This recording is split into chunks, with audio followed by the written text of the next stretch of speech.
रूहुल बयान में मुफस्सिर कुरान हज़रत अल्लामा इस्माइल हक़ी रहमतुल्लाह अलैह ने तफसील से लिखा है कि अरब के काफिरों में एक बहुत बड़ा दौलतमंद था जिसका नाम दहिया कल्बी था, जो बाद में सहाबी रसूल बने जिन्होंने तौबा की।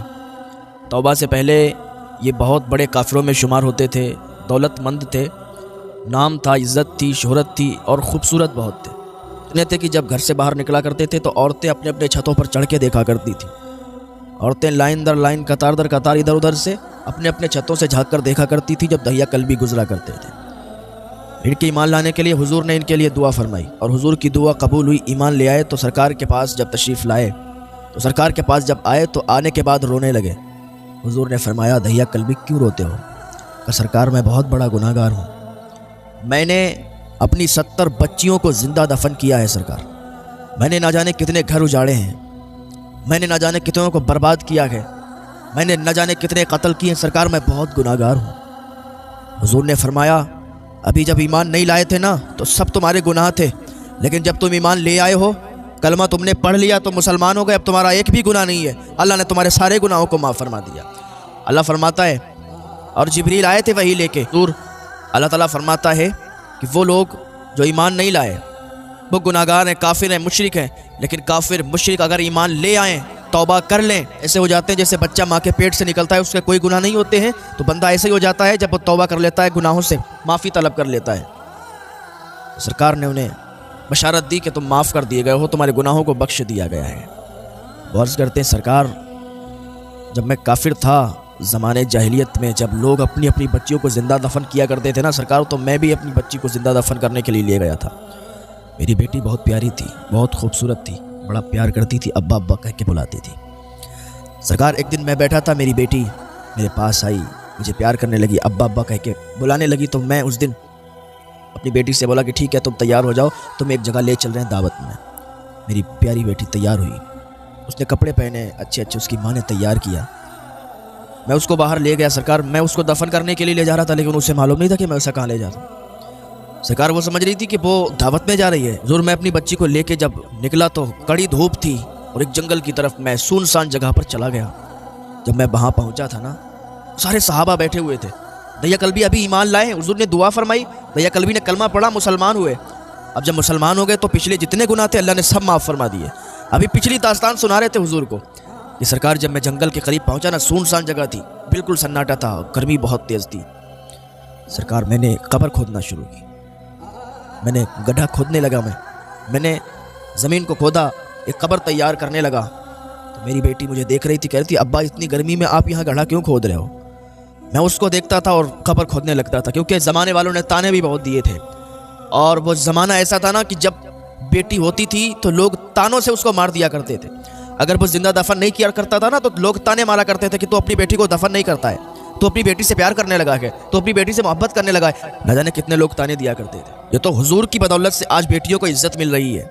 जब हुजूर तशरीफ लाए तो जो बेटियां जिंदा दफन हो रही थी ना, उनको इज्जत मिली, लोगों ने वकार समझा बेटियों का, औरत का मकाम समझा कि औरत का मकाम क्या है। हुजूर ने औरत के वकार की पहचान करवाई, वरना कोई औरत की इज्जत नहीं करता था।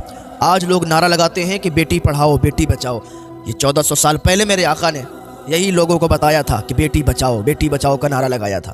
हाँ, और बेटी बचा के दिखाई थी, वरना लोग जिंदा दफन किया करते थे, और सरकार ने बेटी बचा के दिखाई, बेटी को इज्जत दिलवा के दिखाई। आज जो सारी कायनात में लोग बेटियों की इज्जत करते हैं, औरतों की इज्जत करते हैं, ये सरकार की वजह से। दहिया कल्बी अर्ज करते, सरकार मैंने गड्ढा खोदा, मैं गड्ढा खोद रहा था तो मेरी बेटी मेरे पास आई, अपने छोटे से दुपट्टे से मेरे चेहरे को साफ करने लगी। अब्बा आप इतनी गर्मी में गड्ढा क्यों खोद रहे हो? अगर खोदते हो ठीक है, कोई बात नहीं, खोदो, लेकिन अब्बा थोड़ा आराम कर लो, अब्बा आपको गर्मी लग रही है, उसे देखा नहीं जा रहा आपके माथे पर पसीना आ रहा है। मेरी बेटी मुझसे कह रही थी, अब्बा आओ दरख्त के नीचे आराम कर लो। मैंने कहा नहीं बेटी, मुझे गड्ढा खोदना है। मैंने उसको भगा दिया, मैंने कहा तुम बैठो जाके। वो चली गई, दरख्त के साए में बैठ गई, उससे रहा नहीं गया तो फिर वापस आई। अब्बा मुझे देखा नहीं जाता, आप इतनी गर्मी में गड्ढा खोद रहे हो, चलो ना दरख्त के नीचे, हम लोग बातें करते हैं बैठ के, थोड़ा आराम कर लो, उसके बाद गड्ढा खोद लेना। अभी तो बहुत टाइम है अब्बा, उसके बाद गड्ढा खोद लेना, गर्मी बहुत तेज़ है, आपके माथे पर पसीना आ रहा है। मेरी बेटी ने मेरी उंगली पकड़ी, अब्बा बाहर निकलो। मैं बाहर निकला, दरख्त के साए में आके बैठ गया। मेरी बेटी अपने छोटे से दुपट्टे से मेरा पसीना पोंछ रही थी। सरकार सुन रहे थे, सारे सहाबा सुन रहे थे। कहा या रसूल अल्लाह। फिर मैं उठा, फिर गड्ढा खोदने लगा। मेरी बेटी फिर एक बार मुझे दरख्त के साए में ले गई। अब्बा तुम बैठो, मैं खोदती हूँ। वो गड्ढे में उतरी, अपने नन्हे नन्हे हाथों से अपनी ही कब्र को खोदने लगी। उसे क्या पता था कि ये इसमें मैं दफन होंगी, नहीं पता था। अपने नन्हे नन्हे हाथों से कब्र खोदने लगी, थोड़ी थोड़ी मिट्टी उठा के बाहर को करने लगी। मैं गया, मैंने अपनी बेटी को बाहर निकाल दिया, फिर मैं गड्ढा खोदने लगा। पूरी कब्र जब तैयार कर दी तो मुझसे बार बार पूछती थी मेरी बेटी, अब्बा इस गड्ढे को क्या करोगे, हम लोग तो दावत में जा रहे हैं। मुझे भूख भी बहुत तेज़ लग रही है। अब्बा आप ये गड्ढा क्यों खोद रहे हो, हम लोग तो दावत पे जा रहे हैं, फिर आप ये रास्ते में क्या कर रहे हो अब्बा। मैंने अपनी बेटी की एक ना सुनी, मैं अपना काम करता रहा। जब गड्ढा खुद गया तो मैंने अपनी बेटी को पकड़ा, उठाया और गड्ढे के अंदर डाल दिया। वो समझ रही थी मेरा अब्बा मजाक कर रहा है मेरे साथ। उसने कहा अब्बा मजाक मत करो, गर्मी बहुत तेज़ है, आपने मुझे गड्ढे में क्यों डाल दिया। जब पूरी कब्र बन के तैयार हो गई, पूरा गड्ढा गहरा उन्होंने खोद दिया। दहिया कल्बी कहते हैं मैंने अपनी बेटी को गड्ढे में डाल दिया और मैं उसके ऊपर मिट्टी डालने लगा। मिट्टी डालने लगा तो मेरी बेटी मुस्कुरा रही थी। अब्बा मजाक मत करो, अब्बा गर्मी लग रही है, मुझे बाहर निकालो ना अब्बा, मुझे गर्मी लग रही है, इस गड्ढे में आपने मुझे क्यों डाल दिया और मिट्टी क्यों डाल रहे हो। उसे मजाक लग रहा था कि मेरा अब्बा मुझसे मजाक कर रहा है। या रसूल अल्लाह, मैं तो उसे दफन करने के लिए गया था, मैं तो उसे दफन कर रहा था। सरकार सुन रहे थे, आंसू निकल रहे थे। साहबा इकराम बैठे तो उनके भी आंसू निकलने लगे। कहा हुजूर मैंने उसको दफन करने के लिए मिट्टी डालने लगा, इतनी मिट्टी डाल दी जब सीने तक। वो कहने लगी अब्बा ये क्या कर रहे हो, मैं तो समझ रही हूँ आप मुझसे मजाक कर रहे हो, लेकिन आप तो मुझे सच में यहाँ पर लाए हो, दफन कर रहे हो। अब्बा आप ऐसा क्यों कर रहे हो, मुझे माफ़ कर दो, मेरी कोई गलती है तो मुझे माफ़। मैं खिलौना नहीं मांगूंगी, मैं खेलने के लिए कोई चीज़ नहीं मांगूंगी आपसे, मैं कभी भी आपको तंग नहीं करूंगी। अब्बा मुझे दफन ना करो, यूँ दफन ना करो अब्बा, मुझसे कोई गलती भी, मुझे माफ़ कर दो। दहिया कल्बी रोते जा रहे हैं और कहते जा रहे हैं कि सरकार मैंने एक भी नहीं सुनी अपनी बेटी की। जब मैंने उसके गले तक मिट्टी डाल दी ना, उसने सारी आस लगाना बंद कर दी, मुझे अब्बा बोलना भी बंद कर दिया। बस उसने एक ही आस लगाई थी, ए परवरदिगार क्या बेटियों को बचाने वाला कोई नहीं आएगा, क्या बेटियां ऐसे ही मरती रहेंगी, क्या बेटियों को ऐसे ही जिंदा दफन कर दिया जाएगा, क्या बेटियों को बचाने वाला अब कोई नहीं आएगा। उसने हाथ उठा के दुआ किए थे, मौला कोई भेज दे जो बेटियों को इज्जत अता फरमाए, कोई भेज दे जो बेटियों का वक़ार उन्हें वापस कराए, कोई ऐसा भेज दे कि जिसकी वजह से सारी कायनात में लोग बेटियों की इज्जत करने लगे, बेटियों का वक़ार समझने लगे, बेटियों का मकाम समझने लगे। मौला लेकिन मेरे दिल पर कोई असर नहीं हुआ। मैंने उसके पूरे जिस्म को कब्र के अंदर ढक दिया, मैंने पूरे जिस्म पर सर के ऊपर तक मिट्टी डाल दी, उसे दफन कर दिया। उसने अंदर दम तोड़ दिया होगा। सरकार मैंने अपनी बच्ची को इन्हीं हाथों से दफन कर दिया, इन्हीं हाथों से जिंदा दफन कर दिया। सरकार मैं कैसे माफ़ किया जाऊँगा, मैं कैसे बख्शा जाऊँगा। सरकार के आंसू निकल रहे हैं, सरकार रो रहे हैं, लेकिन क्या करें, अब ईमान ले आया है दहिया कल्बी, अब हुजूर का आशिक हो गया है, हुजूर का दीवाना हो गया है।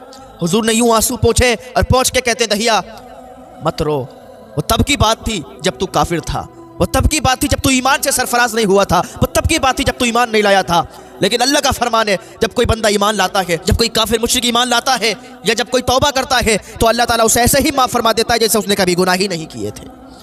हाँ, तो ये हुजूर की दुआओं का असर है। हुजूर जिसके लिए भी दुआ करते थे वो दुआ फ़ौरन कबूल हो जाया करती। हाँ, अरे हुजूर का चेहरा ऐसा था कि जो भी हुजूर को देखता था वो उनका दीवाना हो जाया करता था। अस्सलामुअलैकुम नाजरीन, इसी तरह के इस्लामिक वीडियो देखने और सुनने के लिए हमारे चैनल को सब्सक्राइब करें। जज़ाकल्लाह खैरन जज़ा। अस्सलामुअलैकुम व रहमतुल्लाहि व बरकातुहू।